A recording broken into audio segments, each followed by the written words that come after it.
Ganito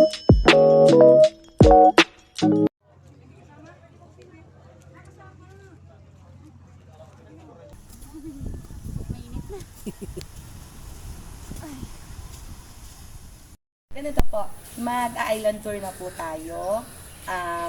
Make sure lang po yung pong mga balabal, pang takip, or kung mahaba po kasi minsan yung suot natin, kailangan po lagi pong nakataas na i-check po kung may sasabitan po siya sa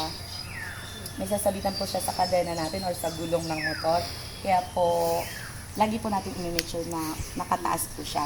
Then ano po, huwag po kayong hahawak sa likod ng motor, dun po sa may backseat po ng driver, para po hindi po ma-out of balance yung driver po natin. Sa lap lang po, sa bewang, saka po sa shoulder. In English na lang, hindi masabi yung Tagalog. So, dun lang po yung hawak natin para po hindi ma-out of balance. Madulas po yung iba nating dadaanan. Magtiwala po tayo sa driver natin kasi sila po mismo ayaw po nilang ma-aksidente po sila. Yun lang po. Thank you. Wala bang palakpak dyan, ma'am? Sama tayo sa tour ni ma'am. Naiwan ako nung nasa Let's go. una. Kaya hindi ko alam. Ito magandang motor, pang ano talaga to, off-road. Oh. Sir, ano to sir? Honda? Yamaha. Ano po ito? Bagong model ng Yamaha? Bagong naman. Ayun, no? Oh guys, ito may nakita tayo dito. XTS 125, SZ125. Ayan. Let's go. Yun lang po ako hindi mabilis sa part ng may paliko saka madulas. Ayan yung mga sasamahan natin. Let's As go. long as nakikita niyo naman po ako nasa buntot nila, ibig sabihin, caring po.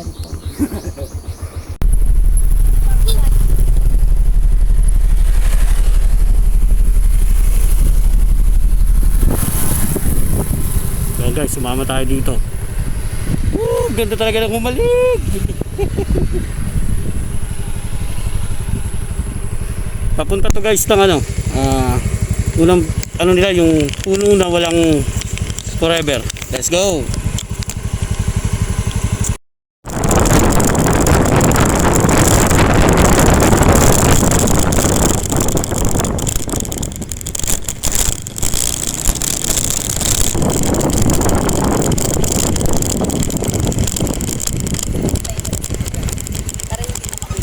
Sige po.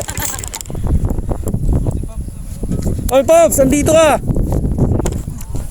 Kuya, ready ka na? Sige po, ma'am. Hindi. Sige po, naka-record po tayo. Ito po yung puno ng walang forever. Mapapansin niyo po, kaya po walang forever. Kakalawakan po niya, nag-iisa lang po siya. Wala man lang kahit isang tumabi sa kanya. Yung nagtangkang tumubo dyan. So yan po siya. Yung puno po ng walang forever is pagka iba po yung may seasonal din po siya. Meron po siyang part na talagang puro dahon lang siya. Tapos mawawala yung dahon. Ang papalit sa kanya yung bulaklak na pulang yan. Tapos, ito naman po yung puno ng may forever. Kasi kung mapapansin niyo po, para pong magdalawa sila, bukod sa dalawa lang sila, yung mga sanga niya, parang gusto nilang maghawakan ng kamay, ganon. So, kaya po tinawag siyang puno ng may forever. And nauna siyang mawalan ng dahon, kaya po ganyan nakarami yung bulaklak. Tapos ito naman po, tree house din po. Kasama rin po yun sa spot natin. So yun po, picture na po tayo. Yung grupo mo, Pops? Ha? Ang grupo mo? May nakita tayo dito sa Umaligaw. Papasado mo lang grupo mo. Shoutout po sa True Pops Reborn. True Pops Reborn, kanina yan?